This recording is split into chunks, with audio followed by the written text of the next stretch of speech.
In my past life, I was an angler that day. 3 youths fell into the water. I immediately jumped in to rescue them.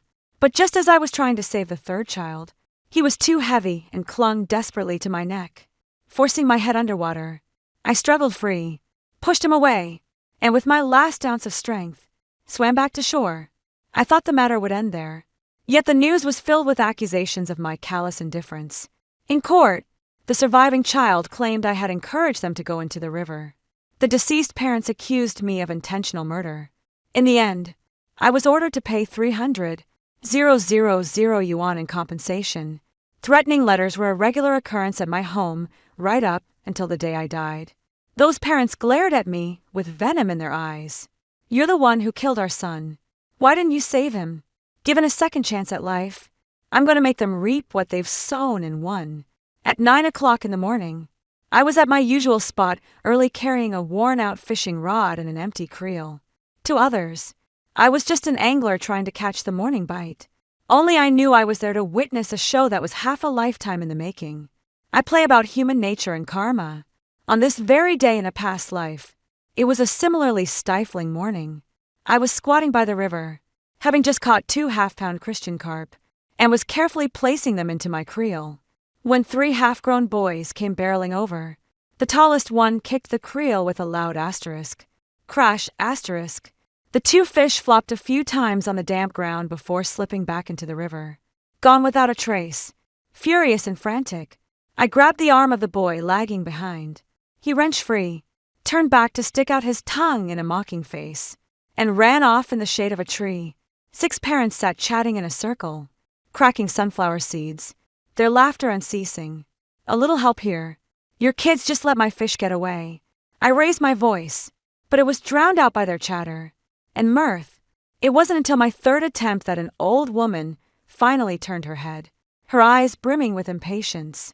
"They're just children. What's the harm in letting it go? Just a few fish. What's the big deal?"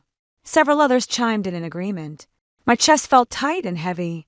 I picked up my fishing basket and cast my line again. Back then, I had no idea what nightmare lay ahead. A sudden, frantic cry for help shattered the silence. 3 boys were struggling in the middle of the river, caught in the undercurrent. 6 parents instantly panicked, rushing to the bank like mad, waving their arms and screaming, "Help!" in voices filled with despair. Dozens of onlookers stood frozen. No one dared enter the water. The river lipped calm on the surface, but beneath it ran deadly undercurrents. I didn't think twice. I stripped off my clothes and dived into the river. The water was icy cold, and the swift current pushed me toward the center of the river. After struggling to rescue the 2 smaller boys, my legs felt like they were filled with lead. Every stroke drained me of strength. As I prepared to save the third, he clung tightly to the back of my neck, forcing my head underwater. I pushed him away with all my strength and climbed ashore, soaked to the bone and utterly disheveled. What greeted me wasn't gratitude, but the parents' urgent demands and accusations. "Hurry! Go save the last one. It'll be too late if you wait any longer." Some even reached out to push me, try to shove me back into the river. Staring at their twisted, furious faces, I suddenly felt a deep chill in my heart. I shook off their hands, wiped the water from my face, and walked away with determined strides. What happened afterward completely shattered my kindness. The child I couldn't save died, and they all turned on me, accusing me of standing by and doing nothing. Some even spread rumors that I had pushed the child into the river. I had no defense, enduring the whispers and judgment of neighbors, and even on my deathbed, I still regretted my good intentions. My thoughts returned as the morning mist slowly dissipated. Under the willow tree, 6 familiar figures appeared, accompanied by 3 energetic children. Just as I remembered them, I took a deep breath, opened the fishing basket, and poured the small fish inside back into the river. This time, I didn't want to argue over a few fish. The 3 children noticed the empty basket and gathered around, whispering to each other, "This old man didn't catch a single fish. What a waste. It's too hot. Come on, let's go swimming." "I can't swim. What's to fear? The water's shallow over there." "I'll teach you." They laughed and tumbled toward the shallow shore, while a cold smirk curled at the corner of my mouth. Driven by the last shred of my conscience, I still walked over to the group of parents. Folks, that area looks shallow, but there are undercurrents underneath. Please remind your kids to be careful. The moment the words left my mouth, looks of utter disdain spread across the 6 parents' faces. Our family matters are none of your business. Old Mrs. Lewan rolled her eyes. My child is an excellent swimmer. There's no need for your concern. The bespectacled man adjusted his glasses, his tone dripping with arrogance. Busybody, get back to your fishing. I didn't argue with a faint smile. I turned and walked back to my fishing spot as I cast my line again. My heart was as still as a placid lake. The lessons from my past life were harsh enough. This time, I won't be that foolish again. Not long after, a heart-wrenching cry for help echoed through the air. 3 children were swept away from the shore by an undercurrent, struggling in the river, getting closer and closer to the deep water. Situation critical. 6 parents rushed to the bank in a frenzy, screaming, "Help!" at the gathered crowd, their voices filled with panic. The exact same scene as in my past life. The same crushing despair. My hand gripping the fishing rod didn't tremble at all as I calmly watched the river surface. 2. Despite their desperate cries, dozens of people on the bank stared at each other. Not a single one willing to jump in. Everyone knows how dangerous this river is. Soon, all eyes turned to me. "Young man, come over. Get in the water and save them." The man who had earlier pushed his glasses up was now red-faced with urgency, his tone sharp and commanding.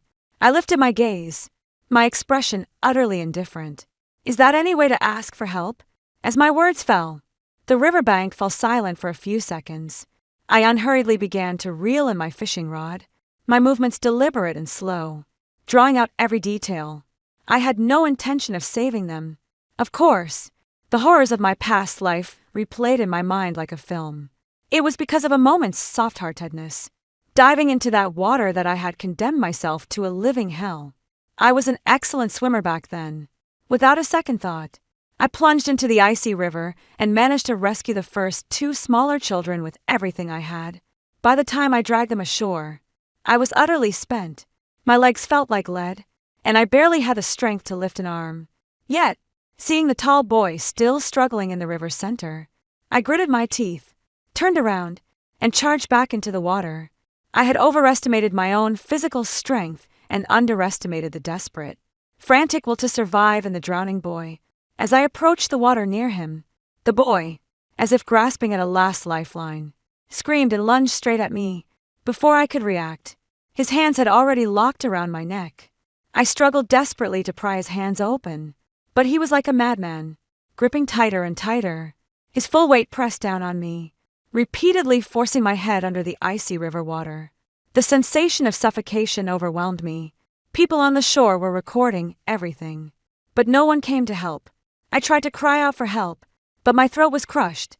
Only broken sobs escaped, and my consciousness began to fade. In a moment of desperation, I unleashed my last reserves of strength, wrenching his hands off and shoving him hard behind me. Then, driven by pure instinct, fought my way back to shore. When I finally climbed onto land, I was soaked, disheveled, barely able to stand, just grateful to be alive. But what greeted me wasn't a word of thanks, but the twisted, angry faces of the tall boy's parents. They pretentiously helped me up, and just as I thought I could catch my breath, they suddenly shoved me, forcing me back into the river to save someone else. "Hurry up, and go once you're rested. My child is losing strength." The woman's shrill voice pierced my eardrums. The parents of the other 2 children, after confirming their kids were safe, showed not a shred of gratitude, instead, joining in the taunting. "Hurry up! You've already saved 2. What's one more? If you're going to save someone, do it all the way. What kind of person gives up halfway? Don't you dare leave. If something happens to my child, can you take responsibility?" Those words, like poison knives, tormented me over countless nights and days that followed. From that moment on, I lost all hope. My thoughts returned, and as I looked at the frantic parents before me, once again, pleading for help, I slowly crouched down. Their eyes lit up, thinking I was about to undress and jump into the water to save someone, hope instantly flashing across their faces. But I just reached out, picked up my phone from the ground, and pressed the record button. The lens focused on the child struggling in the river and then panned to the disgraceful spectacle of people on the shore. Whose child is that? How pitiful! Why isn't anyone going to save them? I deliberately raised my voice, my tone dripping with a hollow sympathy. But my eyes were as cold as ice. The old woman, Lawan, who had pushed me earlier, grew frantic. She rushed over, trying to grab my arm. You go. You must know how to swim. Yes. Go on. We'll give you a lot of money if you save them. Someone else hastily offered, their tone so patently insincere it couldn't be hidden. I took a step back, avoiding their touch, and put on a perfectly measured look of reluctance. But I'm really not a strong swimmer. What if I go down there and can't save them and end up losing my own life? Wouldn't that be a terrible waste? As soon as I said this, the parents' faces turned ashen. Curses, please, and threats once again mingled together, echoing along the riverbank. I paid them no mind. I just held up my phone, quietly recording it all, a cold smirk curling at the corner of my mouth. This time it was their turn to taste despair. Free. Several parents were completely panicked, kneeling on the ground and repeatedly bowing to the onlookers, their pleas filled with sobbing, heart-wrenching desperation. Please, someone, anyone who can swim, save my child. I'll pay you anything, no matter how much. People on the shore backed away, no one daring to respond. No one knew better than the locals just how dangerous the river's undercurrents were. No one wanted to risk their own life on a gamble. In the middle of the river, the three children's flailing grew weaker, their heads bobbing up and down in the water, about to sink beneath the surface. In desperation, they turned sharply toward me, staring with eyes full of venom and madness, screaming, "Why are you so heartless? Standing by and doing nothing? Your fate will catch up with you." I casually shrugged, my face calm and unreadable, speaking slowly and deliberately. "Oh, I suddenly remember. I think I have a life buoy in my bag." The moment I said that, the parents' eyes lit up instantly, as if they grasped the last lifeline, their expressions shifting from rage to desperate urgency. "Hurry! Give it to us now. Don't dawdle." I turned slowly, pretending to be unhurried, pulling out a folded life buoy from my backpack, something I'd brought specifically that morning and hidden away well in advance. As soon as I handed it over, a thin, anxious parent snatched it away, trembling hands tearing open the packaging, frantically inflating the buoy while muttering, "Faster! Faster!" The others were frantic, stamping their feet and urging, "Hurry up and inflate it! The child can't hold on much longer." Soon, the life ring was inflated. The parent grabbed it, took a deep breath, and plunged recklessly into the river. I stood on the bank, watching it all with a cold eye, a faint, undetectable sneer curling at the corner of my mouth. He couldn't swim at all. Once in the water, he flailed like a landlubber, clumsily thrashing his way toward the children. Every meter of progress was a desperate struggle. The three children in the middle of the river were nearly spent. Seeing someone approach, they clung to this lifeline with their last ounce of strength, struggling toward him. Finally, he managed to get close to them. The next instant, all three children lunged at him, clinging desperately to his arms and body, wrapping around him like octopuses. The parent was stunned. The sudden weight dragged him off balance, and he sank uncontrollably deeper into the water. Seeing this, I felt a secret thrill of satisfaction. In my past life, clutching my bleeding stomach as I died, he was stabbing me with a knife while screaming curses. "I told you not to save my child. Karma! Ha! This is your punishment." At the thought, the coldness in my eyes deepened. This morning I had already prepared this life BU in advance. I had long expected that someone among them would eventually lose control and jump in themselves. After all, those were their own children. I just didn't expect it to be him perfect. No one knows I tampered with this life.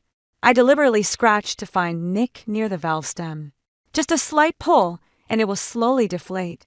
On shore, the onlookers, seeing someone dive in with a life buoy, breathed a sigh of relief and began chatting. Now we're in luck. This life buoy should be able to save them. Yes, finally there's hope. Otherwise, all three kids would be lost. They all thought that with the life buoy. The four of them could stay safely afloat, calmly waiting for the rescue team to arrive. The parents who hadn't entered the water also sighed in relief, collapsing to the ground, wiping tears while glaring at me angrily. If you had a life, boy, why didn't you bring it out earlier? Were you deliberately teasing us? I ignored their accusations, simply watching the river surface in silence. Just then, the man in the water suddenly turned pale, as if sensing something, frantically trying to paddle toward the shore. But he was entangled with 3 children and couldn't move at all. What terrified him even more was that the lefebo beneath him was growing softer and slowly deflating. Oh no, the lefebo is leaking. Someone sharpied cried out in alarm. The shore instantly fell silent again. Everyone stunned. How could this happen? No one stepped forward to help. No one dared to enter the water again. The 4 in the water were now completely panicked, pulling and pushing each other, scrambling for the last bit of buoyancy. But the more they struggled, the faster the lefebo leaked and the quicker it sank, compared to a single person drowning. For people entangled with each other will sink even faster. Bubbles kept rising from the water, and soon the 4 figures gradually vanished from the surface, leaving only ripples that spread slowly and then faded away. After an unknown amount of time, the siren of the rescue team could be heard in the distance. By the time the rescue team arrived, the 4 had already been submerged in the river for a full 10 minutes. The parents instantly broke down, collapsing by the riverbank and wailing uncontrollably. Their heart-wrenching cries were so loud they made my eardrums ache. The rescue team quickly began searching and retrieving, using long poles to probe and search through the river water. Time passed slowly from midday until dusk when the setting sun painted the river surface a deep blood-red hue. Finally, someone shouted, "We found them!" I followed the crowd of onlookers to the riverbank, my face expressionless when the 4 lifeless bodies were pulled from the water. They showed no signs of life, pale faces, lips turned purple. Seeing this, the parents collapsed to the ground, their cries for sorrow and ragged, on the verge of passing out. I watched it all unfold in silence, my heart utterly calm. All I felt was the sweet satisfaction of long-awaited vengeance. This is what you owe me this time. It's your turn to reap what you've sown for. The crowd buzzed with noise. Officers, arrest him. The parents lunged at the police car like rob dogs, spewing lies and twisting the truth. They painted themselves as the victims and heaped all the blame onto me. The officer frowned, studying me with a scrutinizing gaze, leaning against the car door, hands in my pockets. I replied with flat calm, "I haven't committed any crime. What are you going to arrest me for?" They rocked their brains for any reason to charge me, but couldn't come up with a shred of solid evidence. The lifeboat sank to the riverbed, making evidence collection impossible. The so-called premeditated murder accusation is utterly baseless. After a lengthy verification process, the police had no choice but to helplessly tell the parents to go to the funeral home and handle the arrangements first. Watching the venomous hatred in their eyes, a cold smirk curled at the corner of my mouth. This was only the beginning. Just like in my past life, I was subjected to an online witch hunt. Within 3 days, the incident had completely blown up online. In their heavily embellished accounts, I was painted as an inhuman, heartless monster, someone who not only refused to help, but even deliberately used a faulty life to harm others. A complete social pariah. A torrent of online abuse flooded in. Not helping is bad enough, but kicking someone when they're down. You're a complete psychopath. This is deliberate murder. He should be locked up and the key thrown away. A bunch of self-proclaimed champions of justice emerged from the online mob to pile on the moral condemnation. If it were me, I would have jumped in to save them in a heartbeat. Unlike this heartless bastard, I know him. He can swim perfectly well. He just chose not to save them. The wave of online harassment kept growing. Someone had dug up my name, my workplace, and even pinpointed my home address that day. As I came home from work, I was hit by a pungent foul stench the moment I reached the stairwell entrance, making me grimace. My security door was smeared with yellow and black filth. The walls were covered in sloppy red paint scrolled with curses. "Murderer, die a horrible death. May heaven strike you down with a blank expression." I took out my phone and photographed all the evidence. Not long after, the sound of chaotic footsteps echoed in the hallway. Jang Won, accompanied by 2 other parents, and a pack of reporters with cameras stormed up and blocked my doorway. "Mr. Jang, why did you stand by and let them die? And why did you give them a faulty life ring that doomed my husband and child?" Jangwon grabbed my arm, wailing as if her heart were being torn out. Her grip was painfully tight on my arm, and a wave of disgust washed over me. The reporters swarmed forward, thrusting their microphones almost into my face. A torrent of spit flew at my face, and the cameras felt like they were putting me on trial. "Mr. Jean, did you deliberately damage the life? Boy, do you truly feel no remorse for the child who nearly drowned?" Camera flashes strobed incessantly, their aggressive glare threatening to devour me whole. I refused to answer the reporters' questions. I intended to expose the slander against me in the most public forum possible. I pulled up my phone and dialed 1110 directly. "Police, there are people trespassing on private property, engaging in malicious slander and provocation." Seeing my resolute stance, the reporters left, seemingly quite pleased with themselves. Several parents remained relentless, insisting on accompanying me to the police station 5. Inside the police station, Jang Won and the others wept pitifully, their faces strewn with tears. They portrayed themselves as deeply wrong victims, constantly accusing me of being cold and heartless. But no matter how hard they tried, they couldn't produce a single piece of evidence. Seeing the police couldn't convict me, they quickly switched tactics, trying to crush me with public opinion. They started live streaming online, sobbing and dramatically recounting their tragic experiences, exaggerating the harm I supposedly caused to the extreme. My son was only 8 years old. "He's gone. It's all his fault. He could have saved him, yet he just watched my husband sink into the river." The Livestream's comment section exploded instantly, with many netizens stirred up into righteous anger. "This person must be sued. He should pay for what he did. I'm a lawyer, and I'm willing to help you for free." Encouraged by the online crowd, they made up their minds soon. Jang Won's family, along with several other parents, filed a lawsuit against me. Outside the courthouse, the area was packed with people, live streaming influencers, media reporters with cameras, and many curious onlookers. Due to the intense public attention, the court decided to live stream the trial in real time. I walked into the courtroom alone without a lawyer. My evidence was more than enough to destroy them completely. The opposing lawyer was a sharply dressed woman who glared at me the moment she entered, as if I were her sworn enemy. The judge's gaze towards family carried clear sympathy. After all, they were victims who had lost loved ones. In court, Jang Won wept uncontrollably. "My son, my husband, both were killed by him." She sobbed and spun a web of lies. "He was fishing by the river. My son and his classmate just complimented the fish, saying they were beautiful. He replied, 'If you want them, go get them yourself from the river.'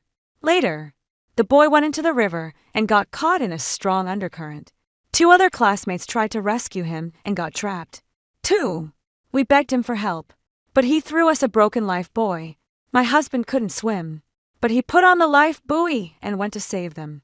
While holding the child, the life buoy is suddenly deflated, and they both sank. The judge tapped his gavel. Plaintiff, please control your emotions. Defendant, do you have anything to say in your defense? At this moment, countless netizens across the country were glued to the livestream, waiting to see me confess. I slowly stood up, my gaze sweeping over Juan and the others' panicked faces, remaining completely calm. In my past life, they had fabricated lies, falsely accusing me of luring the child into the water. Later, when they realized their mistake, they jumped in to save the child, hardly the heroic act of bravery they claimed.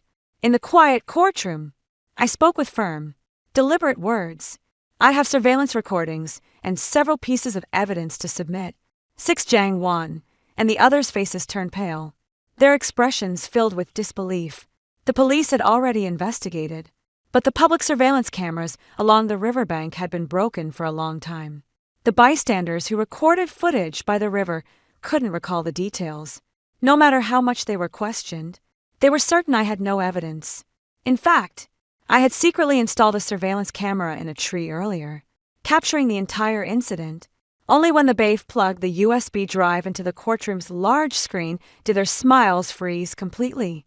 In the video, I was quietly fishing by the river when 3 kids suddenly ran up, shouting at me, "Old man, you caught so many fish.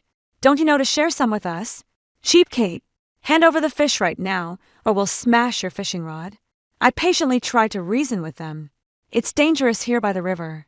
There are strong undercurrents. Get out of the water and let your parents watch you." But the kids ignored me and instead laughed as they jumped into the river. The footage also shows me warning the children's parents about the dangers near the water and urging them to supervise their kids. The scene then shifts to the parents pleading desperately as I produce the Lefebo. I said clearly, "This life buoy has been stored for a long time and may not be safe. You'd be better off waiting for the rescue team or finding someone who can swim to help." "Impossible. Why would there be a surveillance camera there?" Lawan roared at me, telling the judge it was fabricated.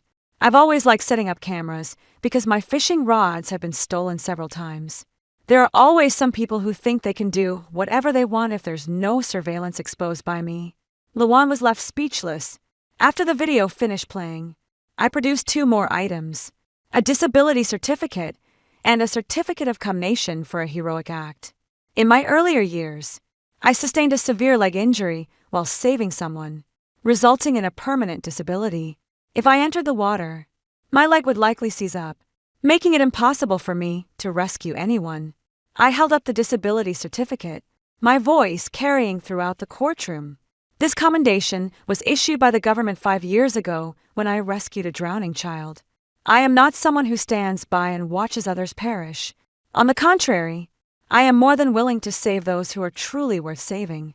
But I will not risk my own life in a futile sacrifice, nor will I indulge the dangerous behavior of reckless children. The live stream chat exploded instantly. Holy crap, a plot twist. The kid insulted him first. Turns out he warned about the danger all along. Even said the life buoy wasn't safe. The Zhang family was lying all this time. That's disgusting. My bad. Bro, I was wrong to blame you earlier. I'm so sorry. Public opinion did a complete 180. The netizens' abuse instantly turned into accusations against the Zhang family. In the courtroom, Zhang Wan and the others turned deathly pale, trembling all over, unable to utter a single word. Their lawyer was also stunned, her face turning pale and flushed. She had been completely deceived by her clients, and this case made her a laughingstock in the legal community. The lawyer outright abandoned the defense and left the courthouse, leaving only the furious curses of Li Wan and the others behind. The outcome of the lawsuit was a foregone conclusion. I won right then. I filed a counterclaim on the spot. The plaintiff fabricated facts, maliciously defamed me, damaged my reputation, and incited online harassment, even destroying my home. I have complete evidence for all of this. I respectfully asked the court to rule in accordance with the law. The court immediately accepted my counterclaim. As I walked out of the courtroom, images from my past life flashed through my mind. In my past life, I refused to jump into the water to save 3 reckless kids, and their parents twisted the truth, viciously attacking me online. During the trial, they bribed several bystanders to give false testimony, even with insufficient evidence. The court still ruled I must pay $300,000 in compensation. My company fired me to quell the public outrage. My social media accounts were banned. My home address was flooded with reads. My phone was bombarded with calls, and I lived every day under relentless online harassment and stalking. In the end, I was ambushed at my doorstep by Jean Wan's husband and stabbed to death. As I died, he sneered, "You didn't save my son, so you'll die with them." But in this life, justice has finally come outside the courthouse. The crowd was still massive. They all praised me and the journalists, apologized for what happened before. I accepted it, and along the way, the gentle breeze lifted my spirits. 7. I barely paid attention to what happened afterward until my colleague brought it up. It turned out that not long after news came of Zhang Wan's death, she had been beaten to death by her own mother-in-law. It turned out that on that day, Zhang Wan had taken the initiative to organize the children to play by the river and even urged her husband, who couldn't swim, to jump in and save someone. The mother-in-law, having lost her only son and grandson, was consumed by grief and rage, which led her to commit such an extreme act. Hearing this news, I felt not a single ripple of emotion. This was the justice she deserved. under public pressure and the court's ruling. The parents of the other 2 children came with their kids to publicly apologize to me. I didn't respond, just accepted their 100,000 yuan compensation payment for the damage they caused to my reputation. With that money, I bought a brand new fishing gear set. In my free time, I still go fishing by the river using the new gear. I caught 7 or 8 big fish in a row. I haven't returned to that river as it's been fenced off after someone drowned there. A tall warning sign reads, "Deep water. Dangerous for people have drowned here." I probably won't ever encounter such a bratty kid and unreasonable parents again. Online discussions continue with many netizens commenting, "Human nature is so dark. Good intentions were met with false accusations. At least the truth came out. Who will dare to do the right thing in the future? If something like this happens, I'd run away as fast as I could. Support the guy. People who lie and frame others should pay the price." I turned off my phone and stared at the calm river surface. The injustices of my past life. The revenge of this one. Finally, a perfect conclusion. Those who owed me, those who hurt me, each has been repaid in full. And then some. From now on, I just want to live my own life, free from the shadows of the past. 8. A cry for help echoed. A girl flailing in the water. Her mother rushing to jump in and save her. Ikop stopping her. She couldn't swim. Jumping in would only mean another life lost. She looked frantically at everyone around while I watched it all, ready to jump in again. After all, what fisherman doesn't dream of being a hero? As I stripped off my clothes and leapt into the water, several others followed closely behind. Together, we pulled the girl to safety. Among them, there was a delivery rider on his way to make a drop and a convenience store owner, the youngest being a high school student. Though the world is full of malice, the undying passion will pass from one generation to the next. I sneezed and I smiled happily. A story too. In my previous life, the elderly lady next door fell while cleaning windows, and I desperately grabbed hold of her. As a result, I ended up injuring her arm. Her son pointed his finger at me, accusing me of pushing her on purpose. Everyone in the building believed him. I was sued. Ended up paying 300,000 in compensation, and got locked up for 2 years. After I got out, my mother was so upset about the whole thing that it literally killed her. When I opened my eyes, I found myself back on that day. I looked at the old lady cleaning the window outside, then silently unlocked my phone. I booked a flight to the Malta. This time, I didn't even glance at the window. I woke up with a sudden violent palpitation. Cold sweat soaked through my pajamas, clingingly to my back, while my chest felt as if crushed by a massive boulder, each breath bringing a searing, tearing pain. The lingering shadows of a nightmare hadn't yet faded. The icy prison bars, the neighbors' scornful gazes, the judge's impassive face as he struck the gavel, and my mother's clouded eyes filled with utter despair just before she died. Her bony hand clutched at my sleeve, her lips trembling without making a sound. Only her tears traced the deep wrinkles on her face, falling and searing my heart with her scalding heat. I jolted upright, gasping for air, and scanned my surroundings. The familiar room, the familiar curtains. Sunlight squeezed through the cracks, casting dappled patterns on the floor. This wasn't a prison cell, nor a hospital's terminal ward. My heart still hammering in my chest, I threw off the covers and stepped onto the cold floorboards, inching my way barefoot toward the window. I didn't dare pull the curtains open fully, only lifting a corner to peer out through squinted eyes. 01, across the street on the 5th floor. That familiar window. An elderly figure stood outside the windowsill, one hand gripping the frame while the other held a cloth, trembling as they wiped the glass. It was her Grandma Margaret. The timing, the location, the people, everything aligned perfectly in my past life. It was at this very moment that I heard her terrified scream without a second thought. I rushed to the window, leaned out as far as I could, and desperately grabbed her falling hand. And that was when the nightmare began. I clenched my phone tighter, the cold metal casing digging painfully into my palm. Fingers glide across the screen, finding that familiar blue app and tapping to open it. Destination, Maldives time. Today. Next available flight. Mom. Confirm. And pay. The whole process took less than a minute, and my fingers remained perfectly steady without the slightest tremor. After finishing, I released the curtain, turned around, and shut that faltering figure completely out of my world. I quickly pulled the suitcase from the closet and mechanically stuffed it with summer clothes, my passport, and a charger. I didn't glance back at the window again. My heart is a wasteland buried under a blizzard, utterly lifeless with nothing but the cold. This time, I'm running away. Far, far away. I'm back. I'm no saint, just an ordinary person who's already been broken once. All I want is for my mother and me to live in peace in the airport departure hall beyond the massive glass walls. Planes were taking off and landing. Flight announcements echoed through the terminal, mingling with the murmur of conversations. A cacophony that felt both overwhelming and hollow. I had my noise-canceling headphones on, volume cranked all the way up, trying to shut up the world. But some sounds just can't be blocked out. Did you hear? Over in the West District at that XX residential complex, an elderly woman fell from her balcony. The conversation between two women at the next table pierced through the music and wormed its way into my ears. My blood ran cold and my body froze stiff, unable to move. Really? Oh my, that's so high. What happened to the person? Not sure, but it's blowing up online. They're saying the fall was really bad and an ambulance had to be called. My fingers tightened around the phone, nails digging deep into my palm. Yet, I felt no pain.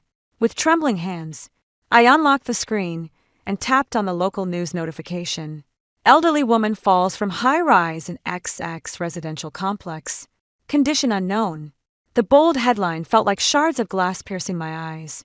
The news photo was a blurry shot taken from a distance, showing police tape, an ambulance with flashing red and blue lights, and a dark circle of onlookers. I couldn't make out anyone's face clearly. Yet, I could almost see that familiar expression of detached curiosity on their faces. A complex, indescribable emotion churned in my chest. Was it relief, satisfaction, or a hint of unspeakable heaviness? I forced myself to look away, repeating in my mind, Lumina, this is the best outcome. You didn't save her, so you didn't strain her arm. You weren't at the scene, so Kai has no grounds to frame you. You did nothing wrong. The boarding gate announcement came on. I stood up and joined the stream of passengers heading toward the jet bridge that led into the unknown. As the plane took off, a deafening roar filled the air. The aircraft dipped sharply before beginning its ascent through the small window. I looked down at the rapidly shrinking city below. The skyscrapers shrank into matchboxes. The streets narrowed into thin threads. Everything took on a surreal quality. The shadows of the past, all that pain and injustice seemed to have truly been left far behind me. Yet deep in my heart, a faint, lingering unease crept in like a slender vine, quietly coiling around me. The Maldivian sun blazed intensely. The white sand was as fine as flour and the sea displayed a dreamy layered spectrum of blues. I lay on the hotel's beach chair, wearing sunglasses and holding a chilled coconut water, trying to immerse myself in this paradise-like scenery. But I just couldn't. My heart remained in that gloomy city thousands of kilometers away. My phone was clutched in my hand, its screen lighting up and dimming over and over. I didn't dare to search for domestic news. Yet, I couldn't resist the urge to know what happened next. This inner conflict felt like two hands tearing at my nerves. In the end, I just couldn't hold back. I clicked open that familiar local social forum. A bold red-hot post instantly seized my entire attention. Where is justice? My poor mother fell from the building. Why did our heartless neighbors stand by and do nothing? Poster ID. Seeking justice for mother. I clicked on it, my fingers turning pale from gripping the device too hard. The lengthy piece was written with such vivid emotion and powerful rhetoric that it was highly inflammatory. In his writing, Kai first lamented in anguish how severe his mother's injuries were. She remains unconscious to this day, and doctors say the situation is not looking good. Then he abruptly shifted his tone and began directing his accusations toward me. He didn't mention any names, but every word felt like he was painting a target on my back. When my mother fell from the building, she was screaming for help with all her might. The entire hallway could hear her. Yet her only neighbor, that quiet, solitary girl who usually seems so gentle, was clearly home at the time, but never showed her face. didn't even call an ambulance, and didn't so much as open her window to look. I can't bear to imagine the depth of despair my mother must have felt in her final moments. The closest hope to her had shut its door right in her face. Some say she might not have heard. How is that possible? There's only one wall between our apartments. I later found out that my mother had a minor disagreement with her recently over trash left in the hallway. Could it be that over such a trivial matter, she held a grudge against my mother and just stood by watching her die? He even included several photos of Grandma Margaret lying in the ICU, hooked up to tubes, along with a selfie of himself looking utterly exhausted, keeping vigil by her bedside. In an instant, the blood rushed to my head, rage, disgust, and a bone-chilling cold shot from the soles of my feet straight to the crown of my head. In my past life, he falsely accused me of pushing someone. Now, in this life, even with me being far away, he actually managed to fabricate the stood by and did nothing scenario. He even twisted my mom's well-intentioned reminder about keeping the hallway clear of clutter for fire safety into evidence of some grudge between us. This person will stoop to any slander to evade responsibility and fish for sympathy. My hands trembling, I scrolled down to read the comments, just as expected. The comment section had exploded. Holy crap, how can someone be this vicious? She just stood by and watched. That's intentional murder. Dox her. We have to dox her. Someone like this doesn't deserve to live. XX community. Right. I think I know who it is. Is it that designer? The one who always seems so aloof. Yes, that's her. I saw her the other day. She looks perfectly normal. But her heart is so black. I recognized a few familiar usernames. They're my neighbors from our residential complex. They started adding fuel to the fire in the comments. Some accused me of being an unfilled child, saying, "My parents never visit me all year." Others called me standoffish for never greeting the neighbors. Those same faces that once greeted me with smiles and praised me as yen and promising were now hiding behind their screens, typing out the most vicious words. The overwhelming barrage of accusations and insults from my past life came crashing down on me once again. My breathing grew ragged, dark spots dancing before my eyes as I nearly crushed the phone in my hand. No. Lumina, get a grip. Don't you dare panic now. This time is different. You're holding the evidence. I shut up from the beach chair, rushed back to my room, and locked the door behind me. I scrolled through my phone contacts, found the number I knew by heart and dialed. The phone rang for a long time before it was answered, and Vera's sleepy voice came through. "Hello, Lumina. Do you know what time it is?" My voice trembled uncontrollably. "Vera, something terrible has happened." I recounted at breakneck speed how Kai had posted false accusations about me online. Vera instantly snapped awake on the other end of the line, cursing in shock. "That bastard's lost his mind. Weren't you supposed to be in the Maldives?" "Yes, but right now I don't know what to do." My voice trembled with tears, the same helplessness from my past life washing over me again. "Don't panic. Lumina, listen to me. Don't panic." Vera's voice immediately turned firm and resolute. "Stop overthinking right now. Immediately gather every piece of evidence that proves your alibi, your boarding pass, hotel check-in records, any receipts from local purchases, all timestamp photos with locations, everything. Don't miss a single thing. Leave the domestic matters to me. I'll keep an eye on things for you." Vera's words were like a shot of adrenaline, instantly studying my frayed nerves right the evidence. I hung up the phone, took a deep breath, and started searching.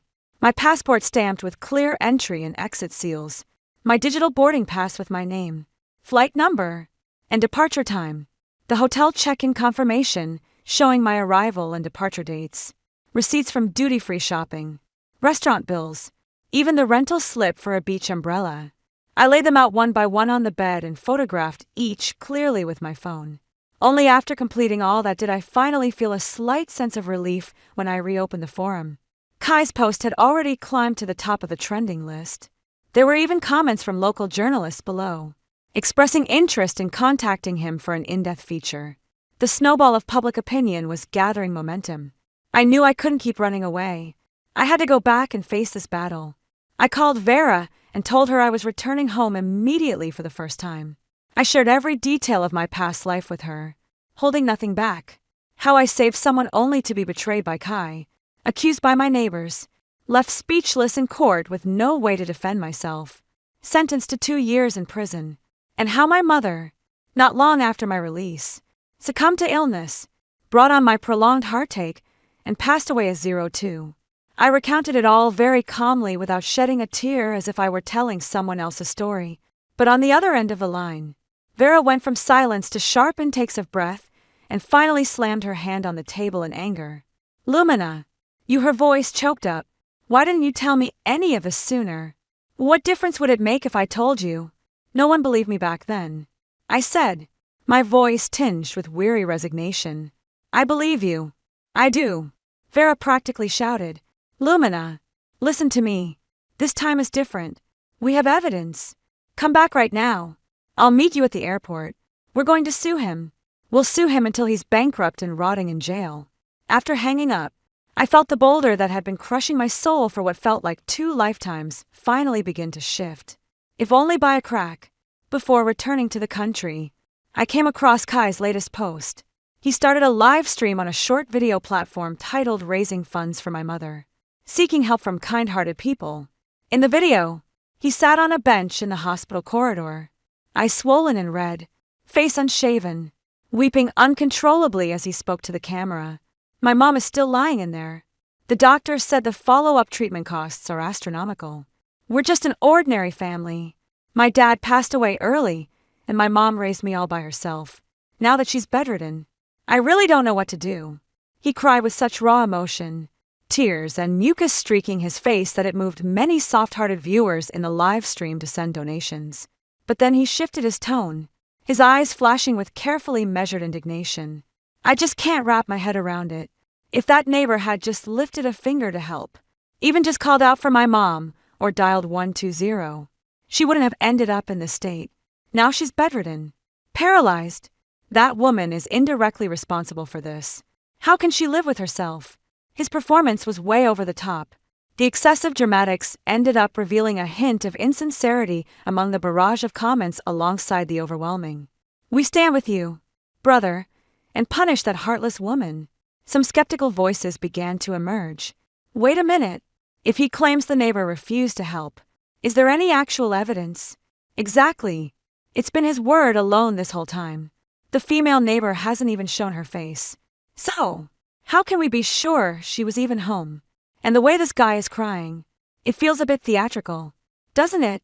As I read those scattered doubts, a faint glimmer of hope ignited within me. Public opinion is never monolithic. There are always clear-headed individuals. I booked the earliest available flight back home. Before heading to the airport, I posted a new update on my social media. It's a scenic photo I took from my hotel balcony in the Maldives' turquoise waters under clear blue skies with coconut trees swaying in the breeze. The caption was simple, just one sentence. Some views are worth seeing again and again. It was Kai. I knew Kai and those self-righteous nizens must be watching my every move. This post was the bait I deliberately laid out, just as expected. Within 10 minutes, Kai had screenshotted and reposted my update, adding the most sarcastic caption. "Everyone, come look at this. This heartless woman put my mother in a wheelchair, and she still has the nerve to go on vacation and post travel photos. Is her heart made of stone?" Once again, he personally stamped my alibi with an ironclad seal. I let out a cold laugh and turned off my phone. At the same time, I called the customer service lines of both the airline and the airport, requesting copies of the surveillance footage from my boarding gate and security checkpoint under the pretext of needing reimbursement documentation. This is the first grand gesture I'm preparing for Kai upon my return to the country. The night before coming back home, I had a dream. There were no prisons, no courtrooms, Nai's revolting face. In that dream, I dreamed of my mother wearing that beige cashmere sweater I bought for her. She sat on our living room sofa, smiling at me with gentle, luminous eyes. She didn't speak, but her gaze seemed to say, "My child, your mother believes in you." When I woke, tears still streaked my face, yet my heart felt more resolute than ever before. "Mom, wait for me this time. Your daughter won't let you down." The plane landed at the domestic airport, and as it taxied, the sky outside was a dull gray. stepping out through the automatic doors of the arrivals hall. I spotted Vera waiting outside immediately. She was dressed in a sharp black suit, her short hair neat, with a piercing gaze like a drawn sword. Seeing her, my heart that had been in my throat, the hallway finally settled back into place. "You're back." She stepped forward, skipping any small talk, simply reached up to take my suitcase, then gave my shoulder a pat. I nodded, about to speak, when out of the corner of my eye caught sight of some unexpected visitors. Kai. He actually showed up. Not only did he come, but he also brought reporters from at least 5 or 6 media outlets, blocking the exit with their camera crews. He was holding a huge sign with several sloppily written characters in red paint that read, "He heartless neighbor. Give my mother justice." The moment he saw me, Kai charged over with his crew, like a shark that had cut the scent of blood. "That's her." Everyone looked the murderer. "How dare she come back?" He pointed at my face, screaming his lungs out with a vicious expression. A tidal wave of media cameras and flashbulbs instantly engulfed me. The blinding glare made me instinctively squint. In my past life, cornered like this, I trembled in fear, only able to weakly repeat, "It wasn't me," over and over. But now, I just stared blankly at the clown making a scene before me. I could even clearly see the flecks of spit flying from his mouth in his excitement, and the grief and smugness he couldn't quite hide in his eyes. He shot Vera a knowing look. Vera immediately understood the cue and stepped forward, positioning herself as a shield in front of me without raising her voice. Her professional training as a lawyer allowed her words to carry with clarity and authority to every corner of the room. "Good afternoon, members of the press. I'm Vera, the legal counsel representing MS Lumina." As she spoke, she retrieved a thick stack of documents from her briefcase and began distributing them to the journalists gathered before her. The recent online accusations alleging that my client, Ms. Lumina, refused to save a life, or nothing but malicious slander. My client was not even in the country on the day of the incident. The reporters exchanged skeptical glances, flipping through the documents in their hands with a mix of belief and doubt. There lay my complete immigration records, copies of my boarding passes with bright red stamps and the check-in and expense receipts from the Maldives resort. A complete, clear, and irrefutable timeline. Kai's face instantly drained of color. He clearly hadn't expected me to be so thoroughly prepared. I stepped up from behind Vera, looked at him calmly, and finally spoke my first words. My voice wasn't loud, but in the suddenly still air, it was remarkably clear. "Mr. Kai, may I ask how someone like me, who is thousands of kilometers away in the Malda, could have stood by idly, or even taken pleasure in your mother's misfortune when she fell from the building?" The journalist cameras began subtly shifting from me to Kai. The curiosity in their eyes turned into outright suspicion. Kai panicked completely, stammering in his defense. You must have planned this.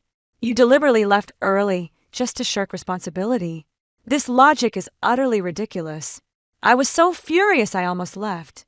I stared at him coldly, as if looking at a complete fool. "Run away in advance.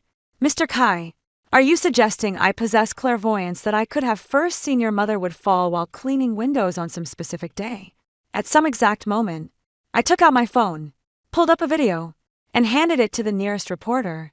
It was surveillance footage from the airport security checkpoint with a clear picture. In the video, I was wearing the same clothes as now going through security, and the timestamp at the bottom of the screen was precise down to the second. That time was a full 6 hours before Grandma Margaret fell from the building. The press corps erupted in an uproar. "Mr. Kai, how do you explain this? You knew a mess. Lumina wasn't present. So why did you post those statements online? Is this malicious slander? What's your goal? Are you trying to scam donations?" The reporters turned their focus like a pack of hyenas swarming around Kai.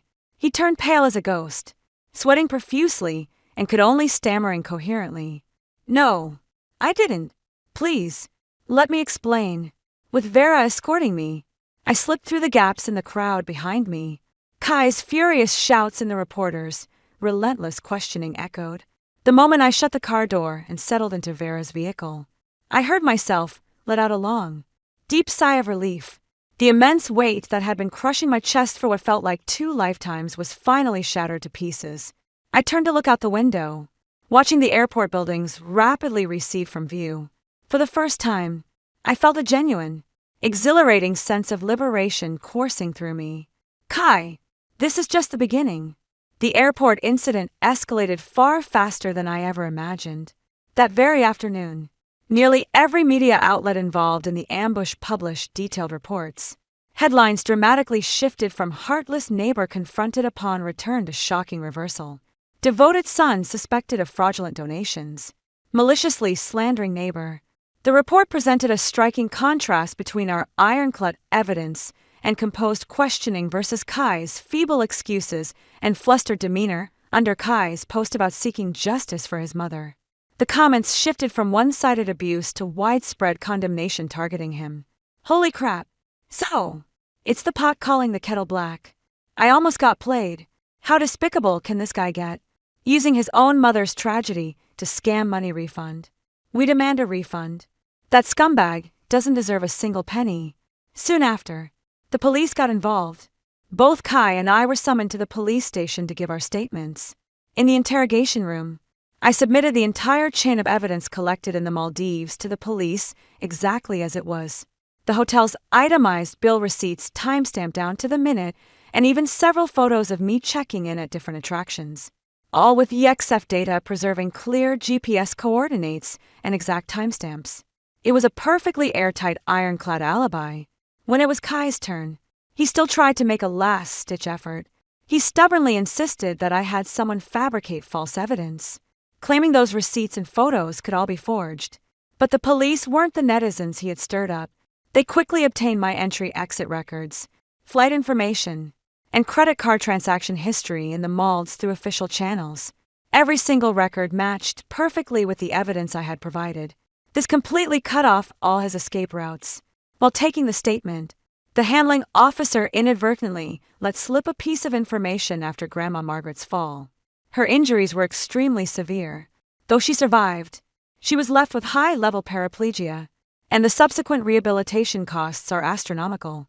Yet, Kai, her only son, has been dragging his feet on paying the bills, even after multiple reminders from the hospital, and he won't even spring for a caregiver. His so-called filial devotion has been nothing but empty words and online posturing from the very beginning. On my behalf, Vera formally submitted all the evidence to the police showing that Kai had spread rumors and defamed me online. She made it clear that we intend to pursue legal action against him and will not settle. Faced with overwhelming pressure and irrefutable evidence, Kai finally cracked. His attitude did a complete 180.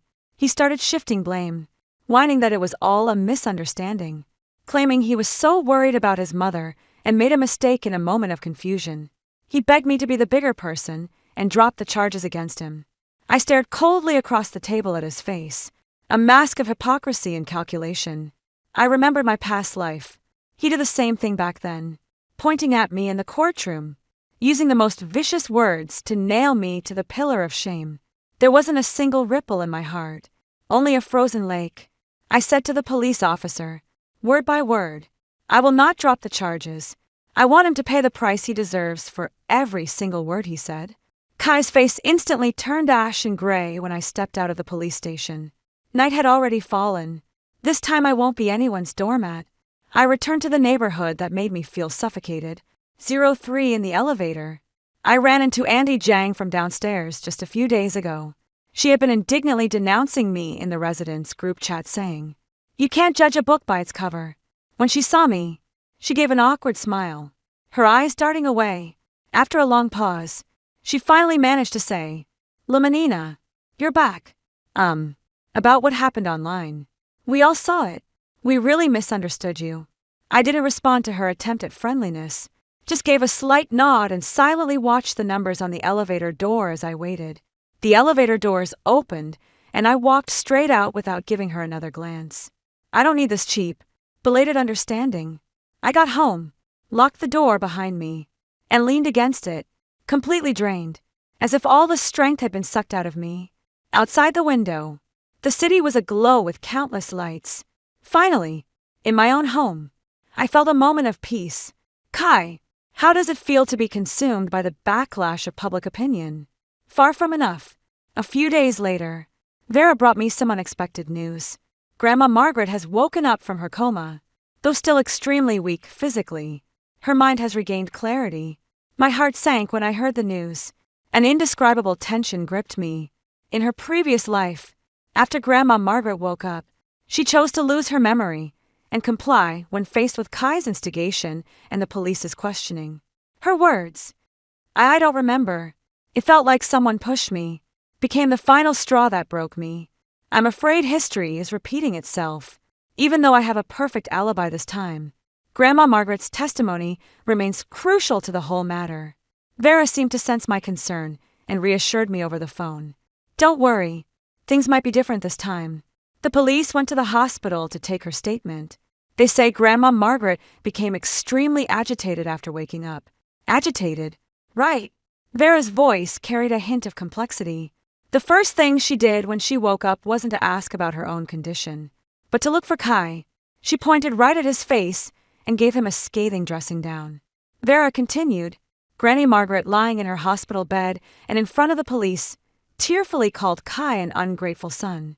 She said that during her many days in the hospital, Kai hadn't hired a caregiver for her and she often went without proper meals.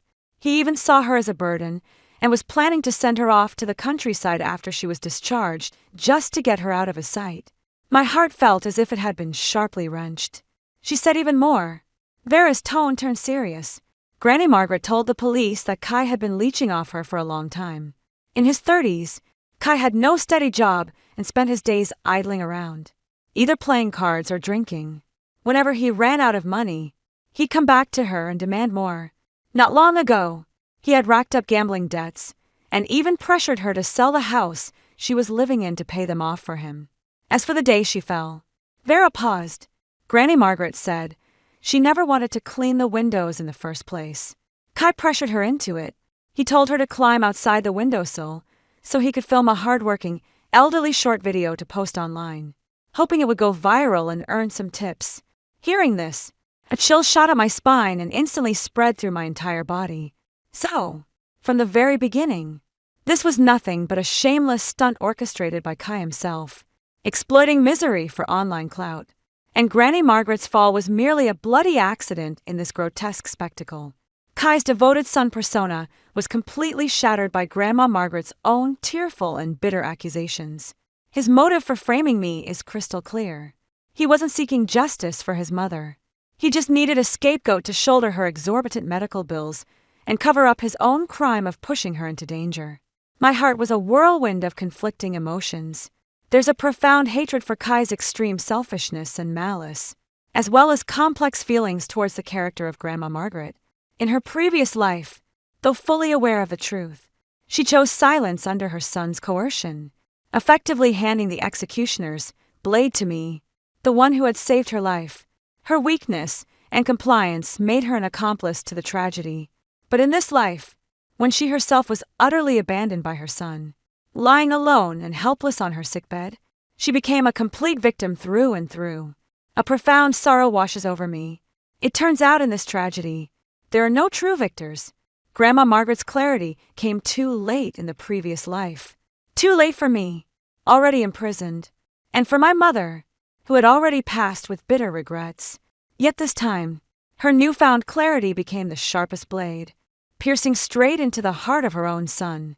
Granny Margaret's testimony exploded like a bombshell, sending shock waves through the entire neighborhood, after being sensationalized by several media outlets through police channels. Kai's facade as a model filial son was completely torn away, revealing his true greedy, selfish, and cold-blooded nature underneath. In the neighborhood residents' chat group, those neighbors who had been defending Kai and criticizing me just days ago did a complete about-face overnight. What a monster! An absolute monster to force his own mother to climb out on a window ledge just to film a video. This scum deserves to be drawn and quartered, and to think we actually felt sorry for him. I propose we submit a joint petition to remove this trash from the homeowner registry. Let's drive him out of our neighborhood. The torrent of verbal abuse grew even more vicious, 100 times fiercer than when they had targeted me. In that moment, the ugliest facets of human nature, its cruelty and blind conformity, were laid bare for all to see. As I walked through the neighborhood, Those who used to point fingers and avoid me now scatter like mice at the sight of a cat. When they see me, they either lower their heads, pretending to look at their phones and hurry past, or they deter from a distance, not daring to make eye contact with me. A few of the most vocal ones from the group chats, like Aunt Lou who lives across from me, actually came up to me on their own when we met in the hallway the other day with an ingratiating yet awkward smile plastered on her face. She rubbed her hands nervously and stammered, "Well, Lumina, about what happened in the group chat. Please don't take it to heart. We were fooled by that Kai, too.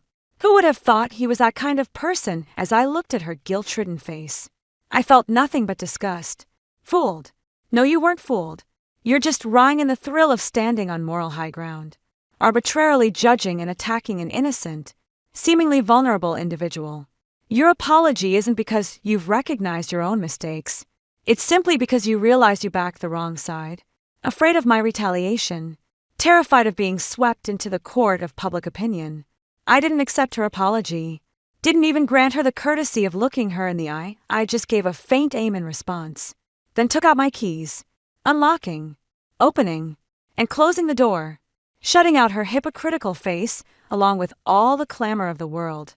Vera reminded me that although public opinion is currently in my favor, people's hearts are unpredictable, and neighborly relations have hit rock bottom, urging me to be vigilant about my personal safety. I took her advice. I hired a professional security company to install high-definition surveillance cameras at my front door and around all windows. They're connected 247 with cloud storage. I no longer trust human conscience.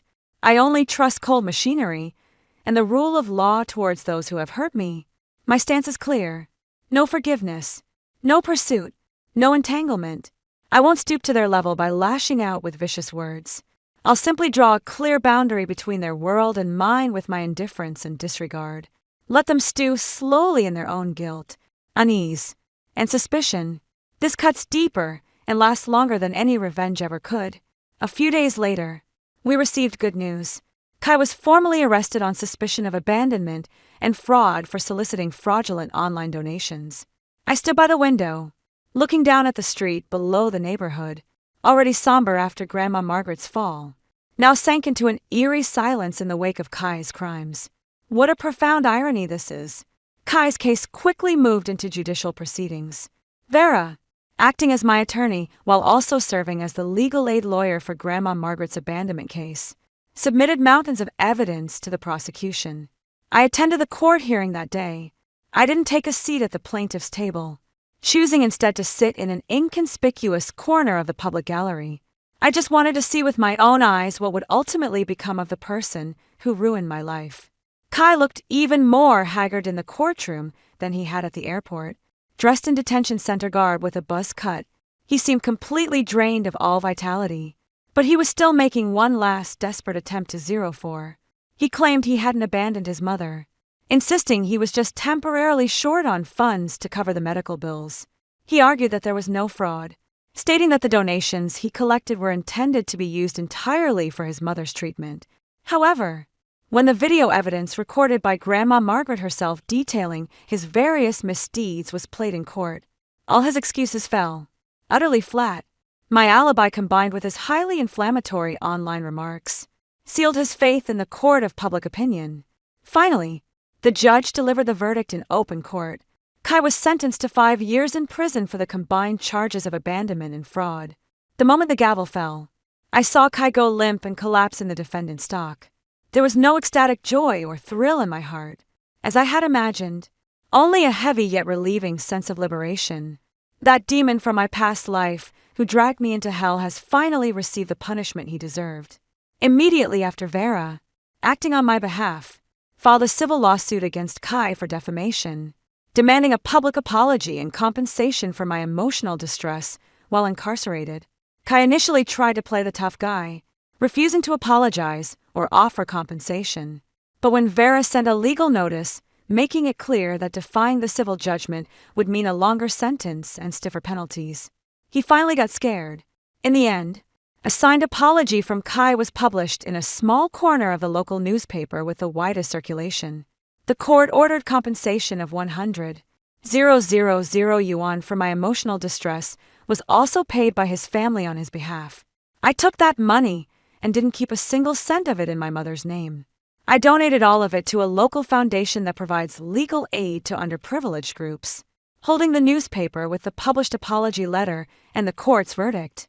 I went to my mother's graveside. The photo on the tombstone was taken on her 50th birthday, her smile gentle and kind. I gently placed the court verdict and newspaper in front of the tombstone, securing them with a small stone. I crouched down, running my hand over the cold name engraved on the tombstone again and again. "Mom," I began, my voice choked with suppressed sobs. "I failed as a daughter. I let you suffer injustice. Did you see that? That villain finally got what he deserved. Your daughter has sought justice for you and for myself." As the words faded, a lifetime's worth of sorrow, rage, resentment, and longing, held back for what felt like 2 lifetimes, finally burst through all restraints. I clung to the cold tombstone and wept uncontrollably. Tears streamed down like beads from a broken string, impossible to hold back. It felt as if I were pouring out all the sorrows of 2 lifetimes in one relentless flood. The wind whispered through the cemetery, rustling the pines and cypresses as if answering my lament.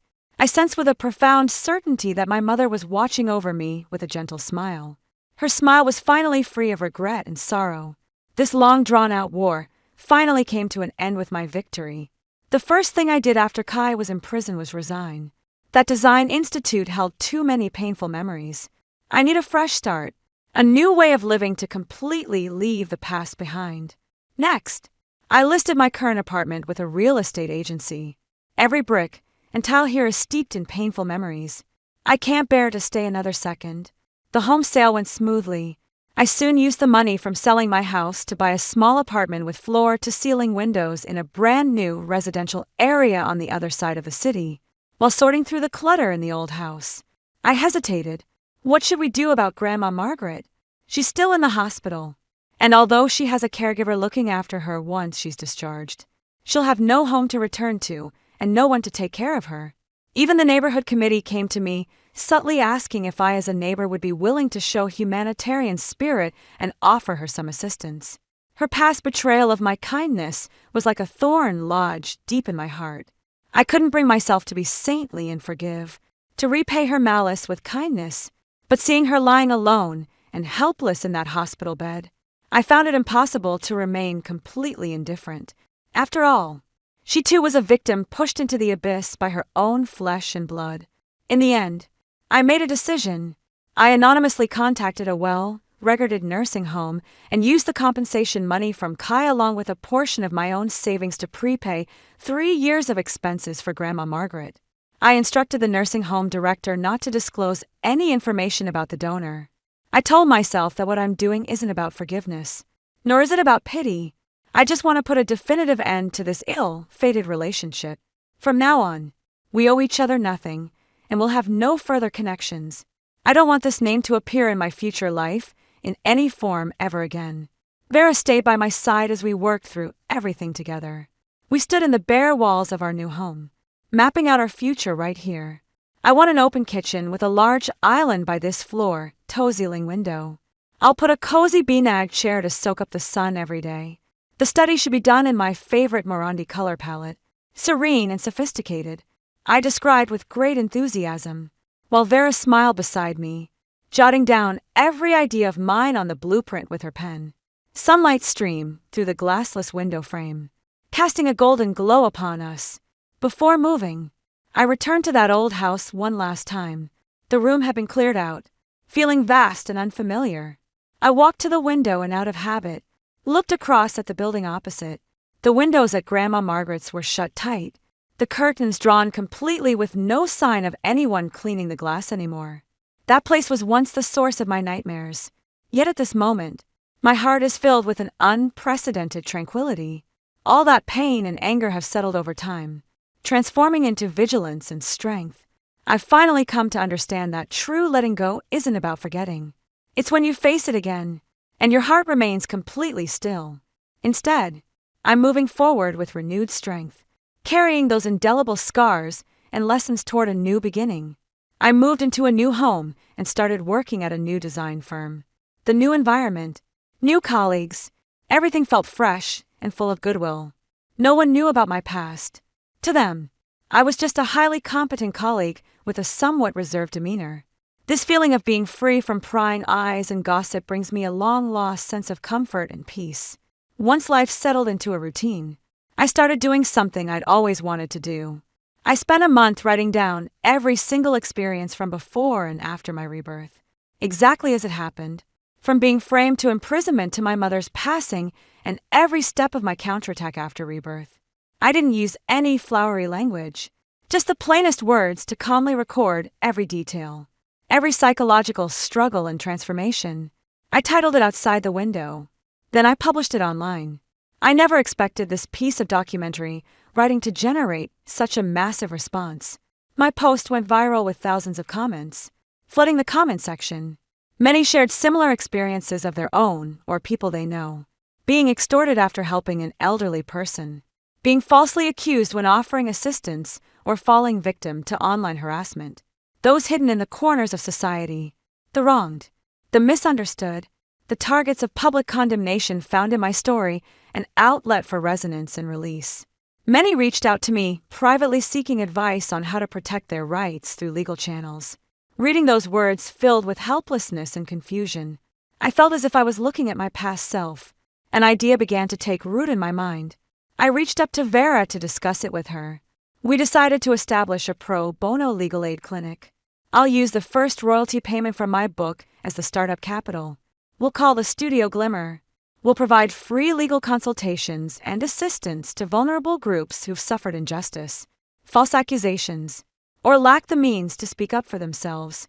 I'm not that Luminina anymore, the one who only knew how to run away and protect herself.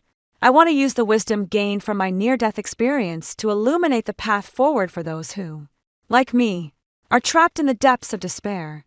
On the day the studio was founded, I stood in that modest press conference venue, facing the lenses of several media outlets, and for the first time shared my story with complete composure.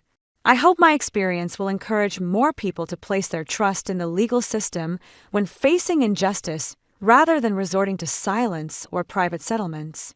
I further hope that our society will show greater tolerance and protection toward kindness while maintaining heightened vigilance and imposing stricter punishments against malice. My speech, once posted online, sparked heated discussions all over again. Even my relatives back in my hometown learned about my situation through the news.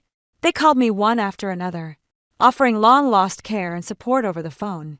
Family ties that had grown distant because of my record suddenly felt warm again in that moment. I feel like I've finally found true meaning in my life. No longer just struggling to survive, but fighting for justice and for those in need. I know that if my mother were looking down from heaven, she would be proud of me because her daughter has not only redeemed herself, but is also trying to bring a glimmer of light to this imperfect world. Time is the finest filter and the fairest judge. Over the years, I'd occasionally hear bits and pieces about those people from the past through Vera. In prison, Kai's poor behavior, defiance of authority, and repeated rule violations not only prevented any sentence reduction, but actually got his time extended. His notorious reputation for landing his mom in prison spread inside, becoming a source of mockery among the inmates. They say that after he was imprisoned, not a single relative or friend ever came to visit him. He got a bitter taste of what it means to be abandoned by all and to suffer the consequences of his own actions. 05. Those neighbors who once vilified me and kicked me when I was down in the owner's group chat have all seen their lives affected in one way or another. After my charitable work was reported, some busybodies dug up the chat history from the owner's group and exposed those people's true colors for all to see. Some were called in by their companies and lost their shot at a promotion. Some found themselves ostracized in their social circles, getting a taste of their own medicine from public opinion. I never took the initiative to retaliate against any of them. I simply stood by and watched with cold detachment. Society operates by its own inherent principles, and true justice resides in the hearts of the people. The seeds they swed back, then have now borne their respective fruits. As for Grandma Margaret, she received professional care at the nursing home and her physical condition remained relatively stable. Public opinion completely flipped. However, she never left that bed again. Vera mentioned that the caregivers at the nursing home had passed alone. that Grandma Margaret occasionally spoke of me. There was no resentment in her eyes, only a deep belated remorse. She had someone relay a message to me, repeating the same 3 words over and over. I'm sorry. Let bygones be bygones. I no longer dwell on rights and wrongs, nor do I hold on to past grudges and grievances.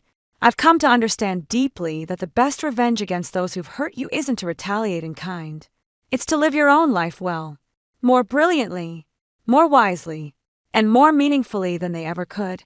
Let them remain trapped in the regret and shadows they've created, while you've already moved on to higher ground, witnessing vistas they'll never see. Our Glimmer studio continues to grow and expand. With Vera's professional management and my personal influence, we've helped an increasing number of vulnerable people win one seemingly impossible case after another. My name has gradually become synonymous with justice and hope in many people's conversations. Sometimes I wonder if my mother might still be alive had I not saved her in our previous life. But in this lifetime, I've chosen a different path. I not only saved myself, but in my own way, I also redeemed many others. Perhaps this is the true meaning that rebirth has bestowed upon me. Another bright and sunny afternoon, sitting by the spacious sunlit floor, toe-ceiling window in my new home. I cradle a warm cup of coffee while watching the bustling, vibrant street scene outside. My phone buzzed on the table. It was Vera calling. Her voice on the other end was brimming with barely contained excitement. Lumina, I've got great news. We won the case for that elderly gentleman in the Southern District who was falsely accused of theft. The other party has to issue a public apology and pay compensation for emotional distress. The old man just held my hand and cried like a child. I smiled as I listened to her story, feeling a wave of warmth wash over me. The sense of fulfillment and accomplishment this work gives me is beyond what any amount of money or fame could ever provide. My gaze fell upon the photo frame resting on the desk.